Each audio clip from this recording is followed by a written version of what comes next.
Bonjour, bonjour. Alors, de retour avec cette vidéo, toujours dans le même esprit des règles anti-évitement.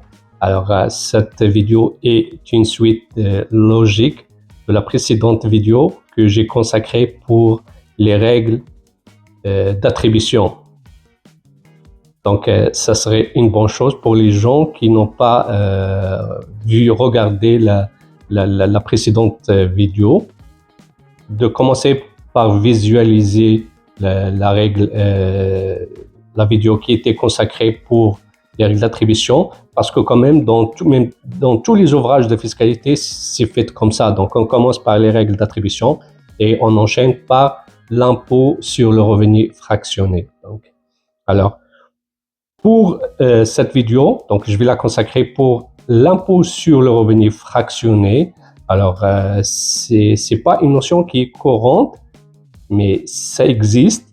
Alors, l'objectif de la vidéo, c'est juste pour que les gens qui n'ont jamais entendu parler, donc ils vont prendre connaissance. Je vais parler quand même, je vais pas tarder sur les revenus qui sont assujettis, mais grosso modo, là, c'est revenus de biens, on parle en général de dividendes et gains en capital. Tout de suite, le salaire, quand c'est raisonnable, c'est pas assujetti. Alors, quand c'est pas raisonnable, donc là, c'est autre chose.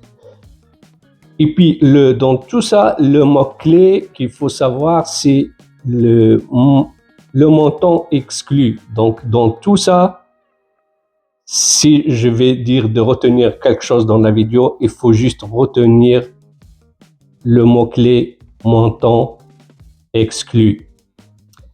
Je vous ramène tout de suite sur ce tableau. Ça, c'est un tableau que moi, j'ai conçu d'après ma propre compréhension. Et c'est là où vous allez voir, alors pour les gens qui entendent pour la première fois l'impôt sur le revenu fractionné, donc le mot-clé, c'est montant exclu. Puis chaque fois, il y a un montant exclu pour une raison.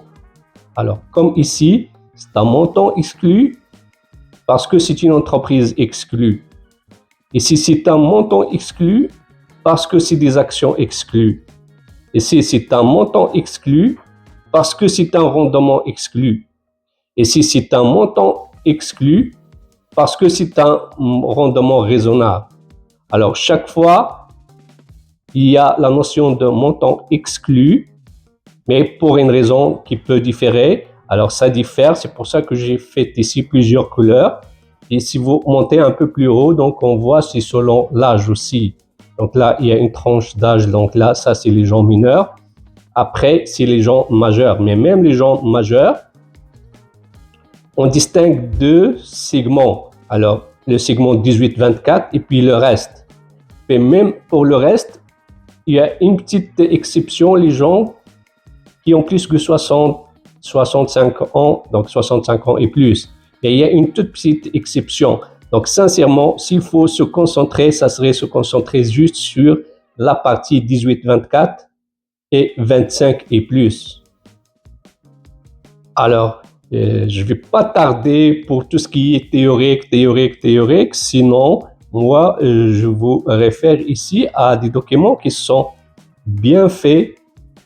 Ça, c'est un document de Revenu Québec qui est bien fait sur l'impôt sur le revenu fractionné.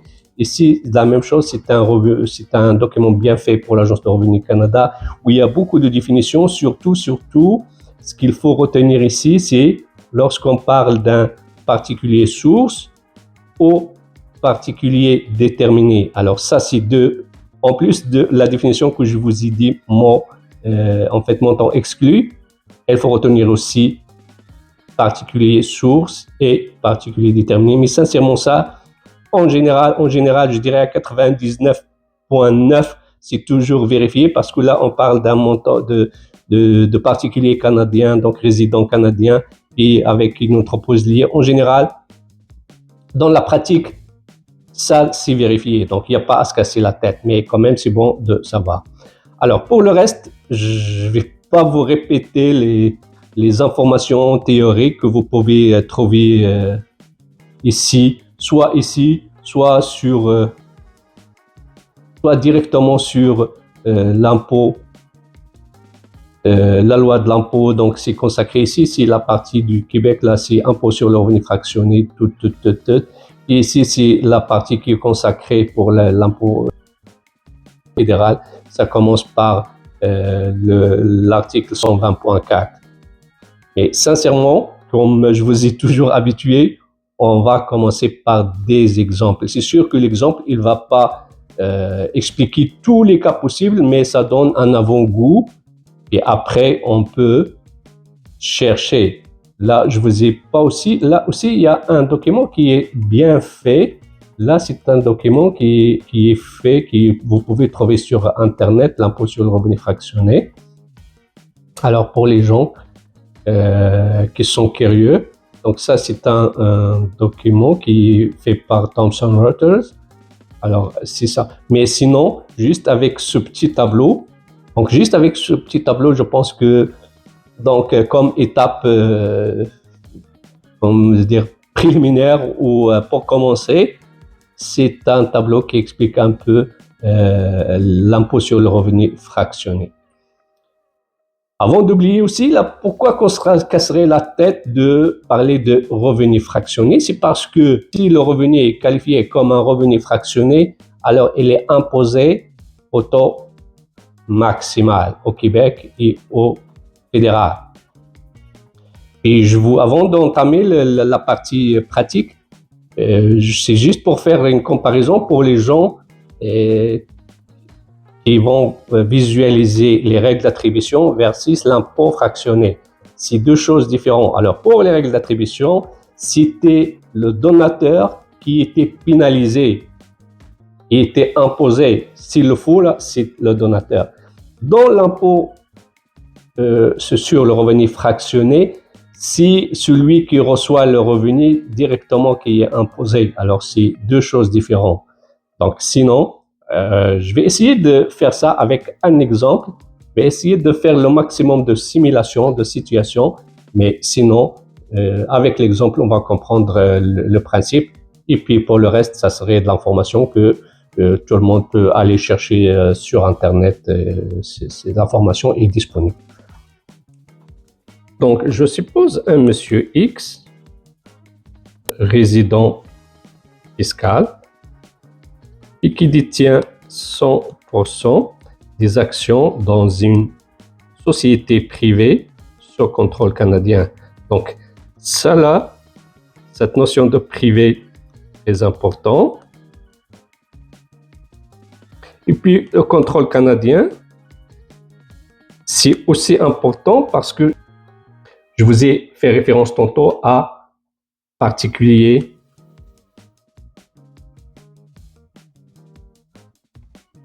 ressources.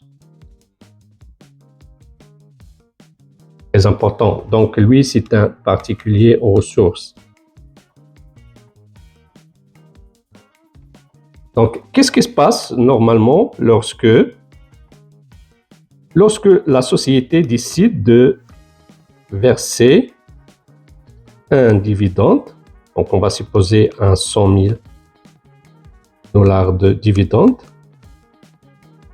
Qu'est-ce qui se passe? C'est qu'on verse 100%, alors 100 000 à monsieur X. C'est comme ça que ça marche. Maintenant,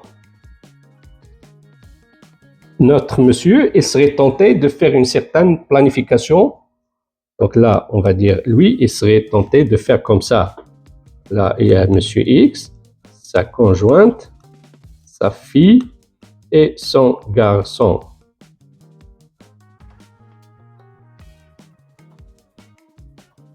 Alors, lui, il va faire une stratégie de telle façon qu'il va essayer de fractionner le revenu avec les membres de la famille.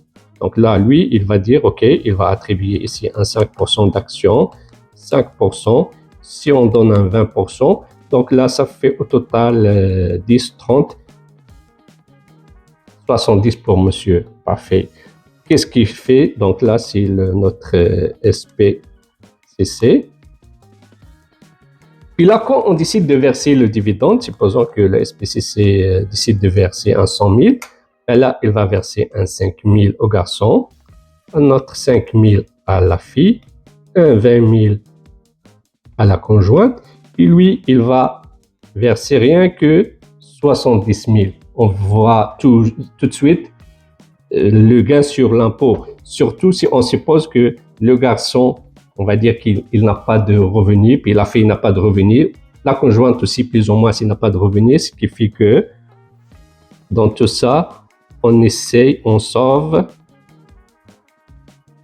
de l'impôt sur le 30 000.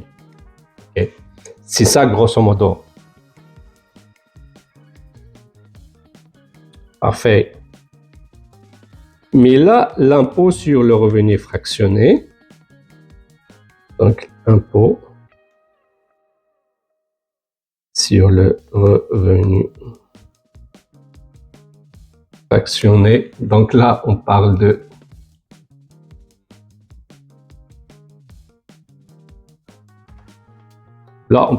l'article 120.4. Alors lui, qu'est-ce qu'il dit? Il dit non, non, non, non, on ne fait pas ça. On dit, ok, on ne fait pas ça. Si on fait comme ça, il dit que alors le revenu, donc le revenu de la conjointe qui était de 20 000, le revenu de la fille était de 5 000, le revenu du garçon qui était de 5 000, ça, il va être assujetti à l'impôt maximal. Oh, qu'est-ce que ça veut dire un impôt maximal? Ça veut dire 33% au fédéral et 25,75 au Québec, donc un total de 58, et la 8, c'est 5,75. Donc, rendu là, c'est sûr que on peut persuader n'importe qui de ne pas faire ça. Donc, lui, là, le monsieur, il dit, OK, là, le monsieur, dans ce cas, donc là, monsieur X, rendu là, comme conséquence, il va se rétracter. Et non, non, non, je fais pas ça, c'est pas une bonne chose. Je préfère que lui il s'impose sur le 100 000 que ses enfants et sa conjointe s'imposent sur les revenus fractionnés. Parfait. Mais d'abord, pourquoi je vous ai présenté ce tableau? C'est parce que là, j'arrive à la définition d'un montant exclu. OK. Alors, rendu là, est-ce qu'il y a une possibilité d'exclure le montant ici, ou exclure ici, ou exclure ici? OK, alors c'est là qu'il faut voir. Donc, je ramène l'exemple. On avait ici monsieur X, on avait la conjointe, on avait la fille, on avait le garçon. On avait dit 5%, 5%, 20%, 70%. Ça, c'est le SPCC. Là, pour pouvoir exclure, d'abord, il faut répondre aux critères. Donc là, on suppose que le monsieur, il a un 45 ans. Sa conjointe, on va dire 40 ans. Sa fille, on va dire 20 ans. Le garçon, on va dire 26 ans. Pourquoi que je fais ça? Donc là, je vous amène ici au tableau. Donc là, on voit ici 18, 20. Donc la fille, il tombe dans cette catégorie. Puis le garçon, il tombe dans cette catégorie. Et la conjointe aussi, il tombe dans cette catégorie. Mais rendu jusqu'ici, j'ai pas d'autres éléments qui peuvent exclure parce que je dois utiliser ce tableau pour exclure les montants. En plus de ça, je vais vous dire que la conjointe, elle travaille plus que 20 heures par semaine. Et je suppose que la fille et le garçon, ils ont hérité, ils ont eu un héritage de, on va dire, leur grand-père. Et avec cet héritage, ils ont acheté les actions. Parfait. Donc là, on va tout de suite ici. Et là, d'abord, on commence par madame, ok, la femme. Alors, la femme, on a dit ici, les exclusions selon l'âge. Alors là, la femme, il est quand même, de toute façon, il est plus que 18 ans. Ok. Puis là, on voit que là, la madame, elle est impliquée. Donc, quand je dis impliquée ici, ça veut dire qu'elle travaille. Donc là, parce que ça, la définition, on peut la trouver ici. Mais exprès, j'ai pas voulu donc charger le tableau. Ça veut dire quelqu'un qui travaille, qui est impliqué, travaille plus que 20 heures. Donc, une fois qu'il travaille plus que 20 heures, elle obtient le montant, le dividende d'une entreprise qui est exclue. Donc, le montant est exclu. Donc, ce qu'on fait, alors, donc, madame, en fait, le revenu de madame n'est pas assujetti dans notre cas. Parfait, on sort madame. Alors, pour les enfants, on a un enfant de 20 ans et un autre de 26. On vient ici. Ok, donc là, on est 18. On dit que montant exclu. Pourquoi? Parce qu'il provient d'un rendement raisonnable en contrepartie d'une contribution en capital qui provient des biens propres des particuliers. Donc, soit un héritage, soit du revenu qui a été gagné, on va dire, ailleurs. Donc, ça a été gagné parce que lui, il a travaillé ailleurs. Donc, on peut les qualifier tout de suite, les deux. Donc, deux. Donc, on voit ici que 18 ans et plus. Le fait que le garçon est 26, c'est pas plus important. Puis une fois qu'on l'a qualifié, donc pas besoin d'aller chercher les autres qualifications. Une qualification, c'est assez. Donc là, deuxièmement, la fille, en fait, le revenu de la fille et le revenu du garçon, elles ne sont pas assujettis à l'impôt sur le revenu fractionné. Donc ça, c'est un exemple de l'utilisation de ce tableau. On peut aller jouer sur ça, puis c'est tout. Mais sincèrement, je ne veux pas faire une vidéo plus longue, mais l'idée, c'est ça. On a un revenu, si ce n'est pas exclu, alors il est imposé au taux supérieur, et puis on ne veut pas ça. Parfait. Là, jusqu'à date, j'ai parlé des revenus, ok? Donc là, dans la première partie, j'ai parlé des revenus. Donc là, c'est sur les dividendes.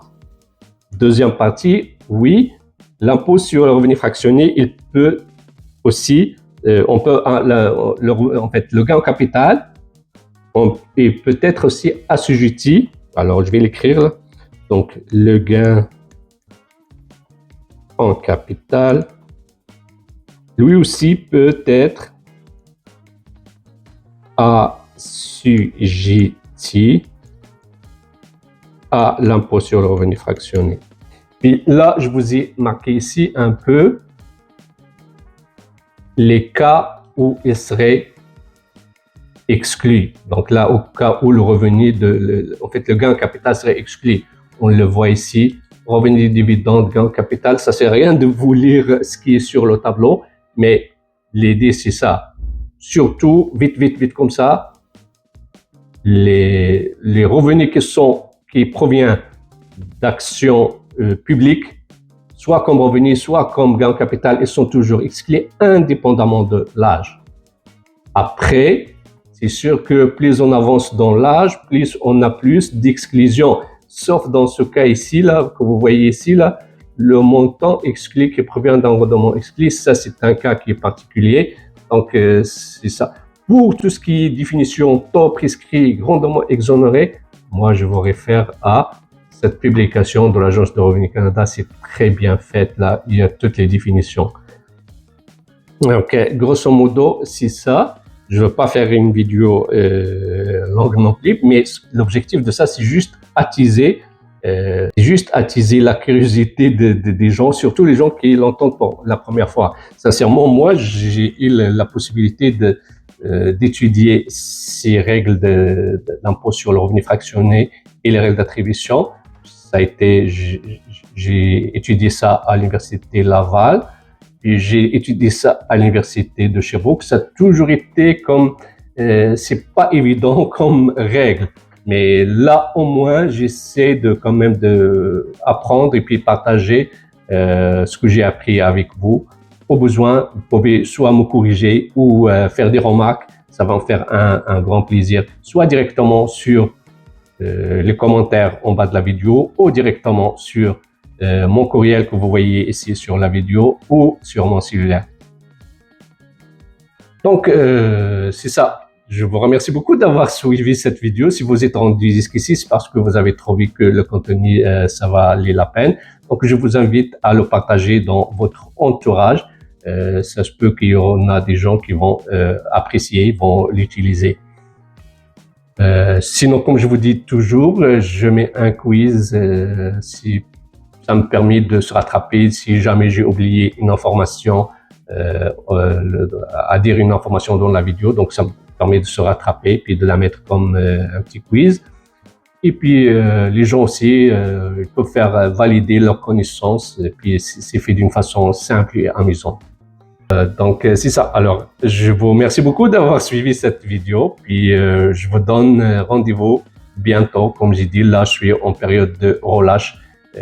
Donc, j'ai plus de temps pour enregistrer d'autres vidéos. Puis, alors, je vous remercie beaucoup d'avoir suivi cette vidéo. Puis, à une prochaine. Bye bye. Merci beaucoup. Merci.